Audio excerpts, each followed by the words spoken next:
Well, I'm the old one up here tonight. So I'll just give you a little perspective on how retirement has been. Well, you're all looking forward to it in some way. It'll come for you too, Eric. In a nutshell, it's been a bash. Really, truly. In early retirement, my motto was better to wear out than to rust out. And I've done some of both. In mid-retirement, my credo was growing old is a privilege denied to many. Think about that. I'm a most fortunate man. That includes some of you out there too. And more recently, my motto has been, you're never too old to take risks. Think about it. You're never too old. You got to keep at it.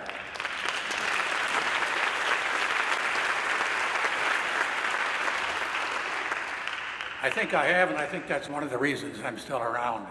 You know, there was a recent study of folks in their last stages of life, and many responded that one of the things they missed most was that they didn't take enough chances. Didn't take enough chances. That's part of getting there. But the most basic goal to remaining relevant is to stay involved. Stay involved. Keeping up with the times. Being alert. One example, as has been observed, I've been a member of the Humphrey Schools Advisory Committee for 20 years, a whole bunch of them in any event. It's been stimulating. They've put up with me. And it can't be said often enough that the school is now ranked 8th among its peers of the United States, some 270 public affairs schools. That's something to be real proud of.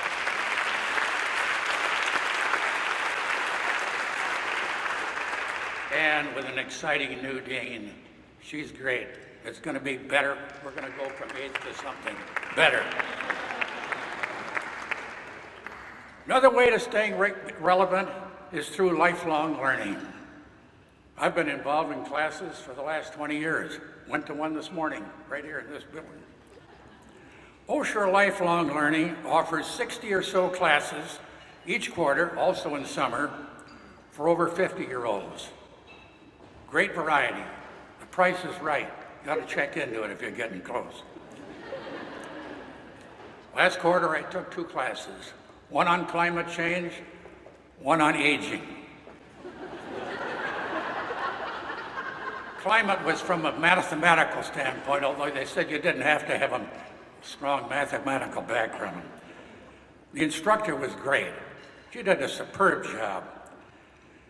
At the first session, she asked me if I knew Merritt and Patrick Swain. I said, why? Yeah, they're my youngest my youngest grandchildren. She said, well, I went to high school with them. That's when you know you're old, when your instructor went to high school with your grandchildren.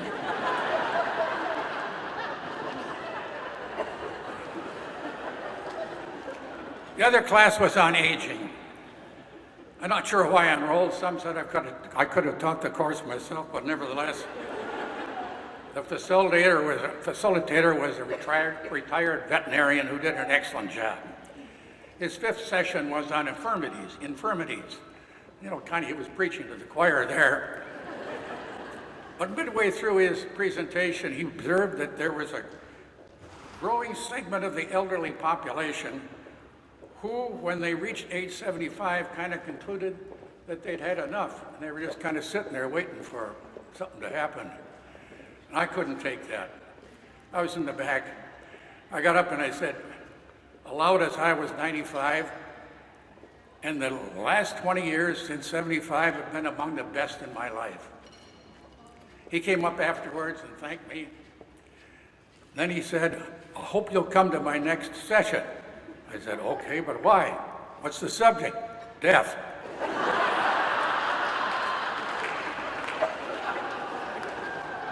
I attended, but I didn't learn very much.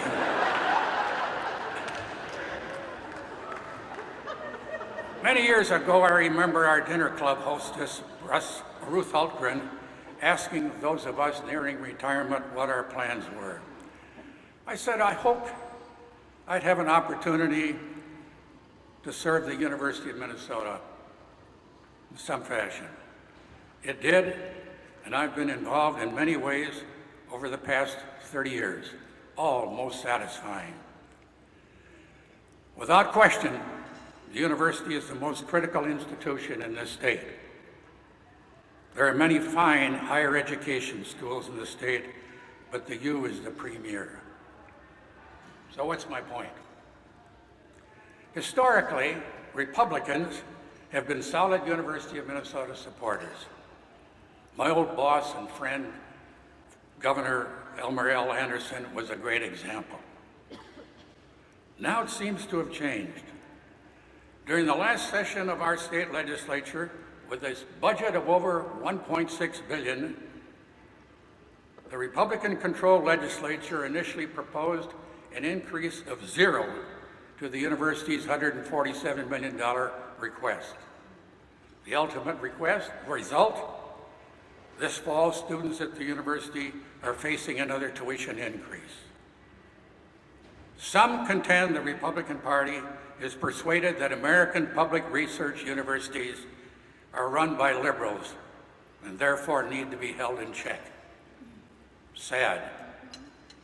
All of us need to be more aware and supportive. Same for the university's Board of Regents. Let's keep the University of Minnesota great again. Thank you.